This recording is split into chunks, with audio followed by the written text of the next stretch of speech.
verse 29, Ulladhu Naarpadhu, 40 verses on reality given to us by Sri Ramana Maharshi. நான் என்று வாயால் நவிலாது உள்ளால் மனத்தால் நான் என்று எங்கு உந்தும் என நாடுதலே ஞான நெறியாமன்றி நானன்றிது நானாமது என்று உன்னல் துணையாம் அது விசாரமாமா.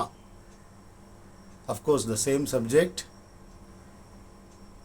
without uttering I with the mouth. நான் என்று வாயால் நவிலாது உள்ளால் மனத்தால், with the help of the mind that delves deep inside, with the help of the intellect which dives deep inside you. நான் என்று வாயால் நவிலாது உள்ளால் மனத்தால் நான் என்று எங்கு உந்தும் என நாடுதலே ஞான நெறியாமன்றி. That is something which pops up as I in the form of thoughts, various thoughts. As I said, all the thoughts contain within them, each of the thought contains within them the seed thought, I am the body. So, நான் என்று வாயால் நவினாது உள்ளால் மனத்தால் நான் என்று எங்கு உந்தும் என நாடுதலே ஞான நெறியாமன்றி. The path of knowledge is defined as looking to the source of this I thought, looking into the place where this I thought pops up, because that is the culprit. That is what is samsara, as we already saw. The I thought which says you are the body, I am the body, is the culprit. That I thought is so powerful that within quote it creates the body, the senses, and through the senses we experience the world and the universe. Now withdraw.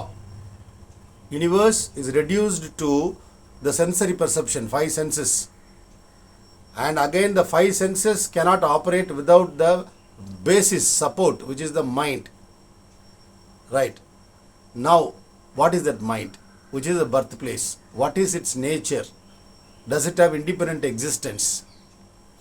So, நான் என்று வாயால் நவிலாது உள்ளால் மனத்தால் நான் என்று எங்கு உந்தும் என நாடுதலே ஞான நெறியாமன்றி நானன்றிது நானாமது என்று உன்னல் துணையாம் அது விசாரமாமா. To start, we might intellectually, start contemplating this subject, and we might say, I am not this body mind, I am Brahman, the vast, infinite existence, consciousness, bliss. Yes, to start with, we need to remind ourselves, but Sri Bhagavan is asking, without seeking the source, if you keep saying, I am this, I am not this, he is asking, it might be of help, but is it equal to vicharam? He is asking. If you keep saying, I am not the body, I am not the mind, I am Brahman, if you keep saying this, it might be of help, but is it equal to vicharam? Because Sri Bhagavan stresses here the importance of the mechanism of vicharam. Unless we turn our attention inside and seek the source of all thoughts, seek the source of the I thought, realization will not dawn. That is why it's very important to separate the other methods from this method. The other methods, karma yoga, selfless action path, or bhakti yoga, oh God, I am separate, you are separate, I pray to you, I praise you, I sing praises upon you. All these and the path of Raja Yoga, breath control and meditation upon a thought or some God. These 3 methods retain the I thought, Sri Bhagavan says. You are trying to retain the thief.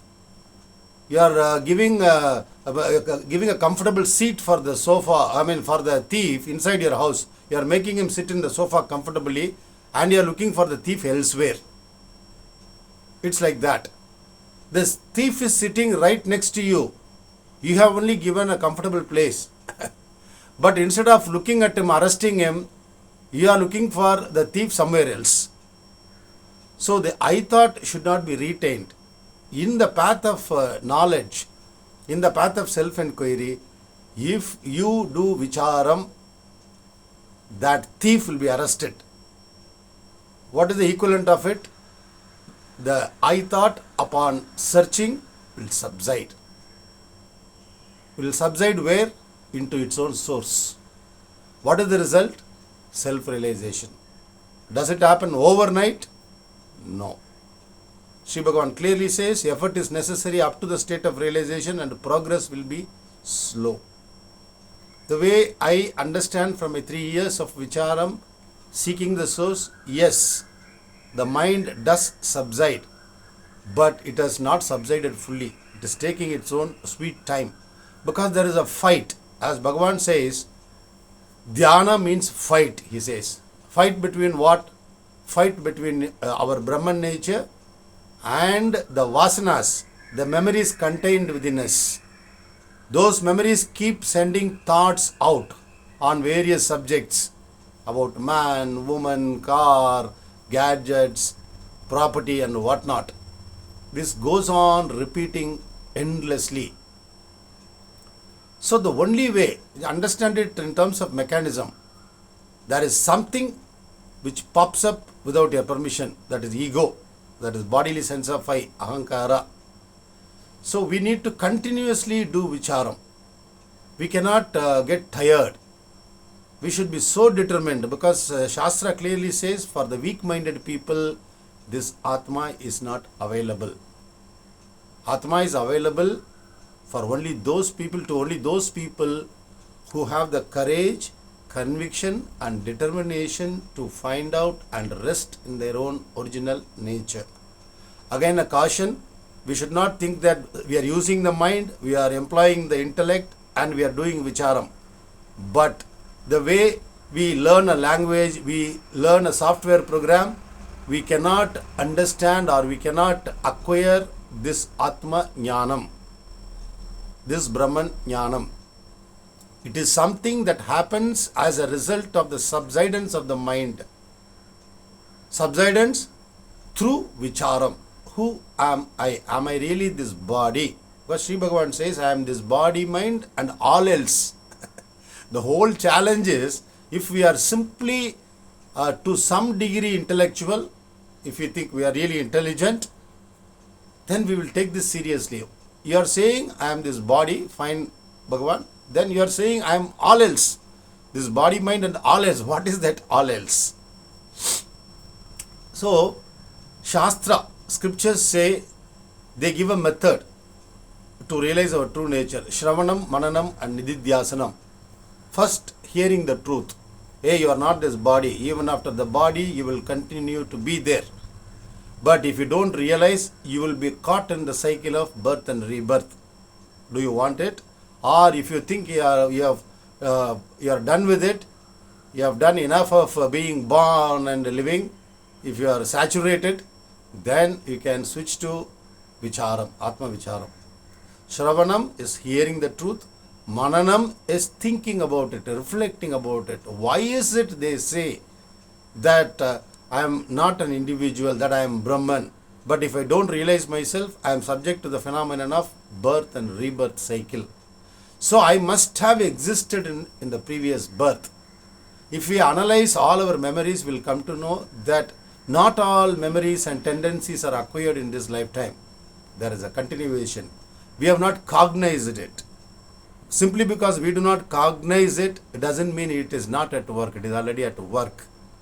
Just analyze your traits, your streaks, your characteristics. You will come to know there are certain things which are definitely not born out of experiences born out of this lifetime. They must be continuation. There is nothing wrong about being born or not born, ending the cycle of birth and death, all this. Okay? If you are interested in living this life, you are enamored of this life, this physical life, the pleasures in this life, there is nothing wrong. We can continue. But if you want realization, the shortcut is self-realization through vicharam. So, Shravanam is hearing the truth, Mananam is reflecting over the truth again and again, and Nididhyasanam is just settling down. Sri Bhagavan defines it as Nanudiya Dullanilai, as we saw in the song, verse 27, a state in which the thought doesn't arise at all. As he says, a jnani does not think thoughts at all. But his default mode is thoughtless mode. If need be, with great difficulty, he can think thoughts. That's what he says. So, Shravanam, Mananam, Nididhyasanam. But is it enough? If you subscribe to Sri Bhagavan's method, he would dismiss all other methods. In the sense, it may be needed for those people who are still on the way, who are still developing. But once you have acquired enough knowledge about the subject, then you can straight away switch to vicharam, and you can turn your attention towards the birthplace of I thought. That's all. And it is said Atma is more powerful than our inner instrument, our mind, body, etc., our desires, etc. After all, who is the father? Atma. It is from Atma, from its presence, that the entire universe is so born, within quotes. And naturally, who is the root cause then? It is Brahman, which is more powerful. And Sri Bhagavan says in another place, if you seek Brahman, it is ready to welcome you with both the hands. It is ready to embrace you. It is said. But why is it not happening overnight? It will not. If you want a baby, we need to wait for 9 months. That seems to be the order, natural order. If you sow a seed, you will not get fruits the very next day. The seed has to sprout, become a sapling, then a tree, then blossom, and then give fruits. So patience is absolutely necessary. There is no way we can jump steps. So coming to the verse, he says, without uttering the word I through the mouth, with the help of the intellect that dives inside,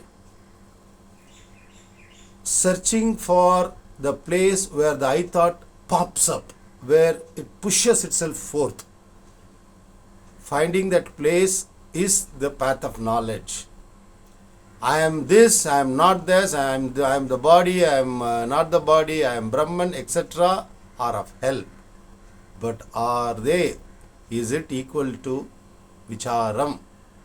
Is it equal to self-enquiry? Sri Bhagavan is asking. So let us do vicharam. Turn our attention not towards thoughts, towards the birthplace of thought. Where is it? Inside you, inside me. When? All the time. Once it subsides, are we going to create Brahman? Are we going to invent Brahman? No. Brahman is said to be shining forth always. It is still. It is vast. It is limitless. That is your nature and my nature. Let us think about it.